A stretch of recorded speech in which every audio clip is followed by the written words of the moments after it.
Godzilla Final Wars. Welcome to the last day of Godzillathon, and this one's a blast. All I can say is, wow. Toho really ended the series right. It was the 50th anniversary of Godzilla, and it was time to give him another rest. So basically, they just decided to go totally insane with this movie. For the most part, it's like a remake of Destroy All Monsters. Back then, that was a big deal to see so many of their famous monsters thrown together into one movie. But since there's been so many new monsters that fans have always suggested a remake, but to round up all the monsters to date. Well, our wish was finally granted, and it was worth the wait. To describe the plot would be like trying to explain quantum physics in 5 minutes. But basically, monsters appear all over the world. Anguirus attacks Shanghai, King Caesar attacks Okinawa, Kamacuras attacks Paris, the American Godzilla attacks Sydney, Australia, the Spider attacks Arizona, and Rodan attacks New York City. By the way, according to Toho, this is what goes on in New York City. Yo, what's up? Oh, come on, put the gun down. No, see, it's too late for that. This here in a hand cannon. I'll blow your ass all the way back to Jersey. Great! Go for it. Yeah, guess that's about right.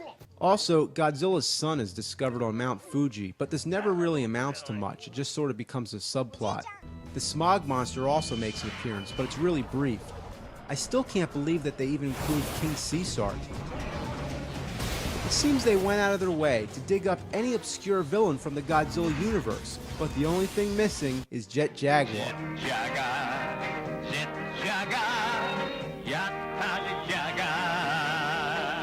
Even the sea monster, Ebra, makes an appearance. Mutant soldiers engage the monster on foot and actually take him down with handheld weapons. Pretty crazy. The mutant soldiers are able to jump around, sort of like a cross between the Matrix and a Kung Fu Wu-Tang movie. There's a lot of action scenes involving the humans fighting, and it's great. The first time I saw this, I was really taken back because I watch a Godzilla movie to see monsters fighting, not people. But now, I think it's pretty awesome because usually in a Godzilla movie, you get scenes where monsters are fighting and scenes where people are talking.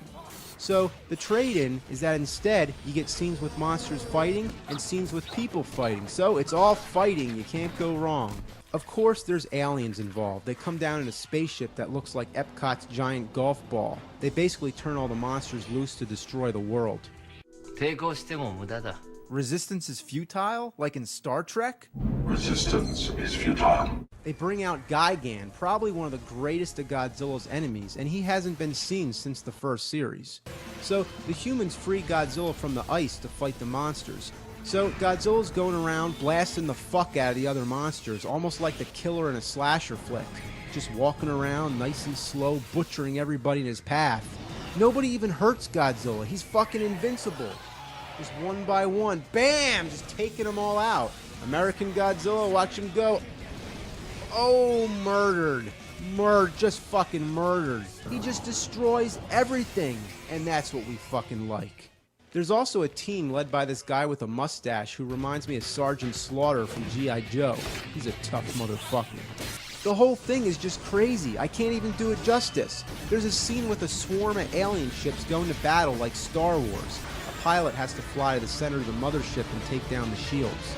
There's kung fu fighting and monsters battling. It's all happening at the same time. A meteor comes down to Earth, revealing itself as Monster X.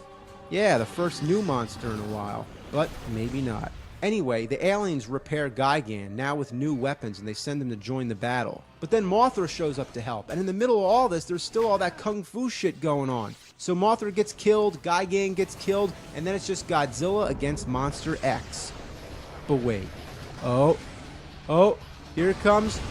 Oh yeah, it's Ghidorah. And how fitting is it that the last Godzilla movie puts him up against his most classic adversary? The whole thing is brilliant. If you're willing to let reality fly out the window and just sit back and enjoy a wild flick, then give this one a watch because it kicks ass. Now, instead of killing Godzilla this time, they just let him swim off into the ocean with his son. This pretty much tells us that they're just taking a rest and sometime they will return. Now, what's for the future of Godzilla? Well, we know for a fact that the giant monster movie genre is still going strong. Cloverfield took the idea and it did something a little different with it. This time, focusing more on the people rather than the monsters. It's also neat for us Western audiences to see a monster attack more recognizable places like New York City. This was a full 10 years after the American Godzilla attacked New York City. Now it seems Toho is already starting to bring Godzilla back. He just made a cameo in the film Always Sunset on 3rd Street 2. It's only a short dream scene, but like in Cloverfield, it focuses on the people more. Godzilla's only seen for a brief moment, and he's all CG. But it was pretty well done, and it was great to see him make a comeback so soon. And a new 40-minute Godzilla movie in 3D and IMAX is slated for release in 2009. It's only a step away, and my guess is that it won't be too much longer before Godzilla makes a full comeback. I hope he fights King Kong again, or Gamera. That would be awesome. Godzilla vs. King Kong vs. Gamera would have the fans line up around the globe. So, that's it. Godzillathon is finally over. No more! I'm sick of Godzilla! I hope you enjoyed it and found it informative. If you're interested in seeing any of these movies but don't know where to begin, you'll have to judge for yourself, but I can at least give you my own recommendations. Here's my own top 10. Number 10, Ghidorah the Three-Headed Monster. Number 9, Godzilla vs. Destroyer. Number 8, Godzilla Tokyo SOS. Number 7, Godzilla vs. Mechagodzilla, the original. Number 6, King Kong vs. Godzilla. Number 5, Godzilla vs. Mothra, the original. Number 4, Godzilla, Mothra, and King Ghidorah Giant Monsters All Out Attack. Number 3, Godzilla Final Wars. Number 2, Godzilla vs. King Ghidorah. Number 1, Godzilla, the original. That's it for this year's Cinemassacre's Monster Madness. Maybe next time I'll do more horror films because there's plenty that I didn't get to last year. So thanks for watching. See you next time.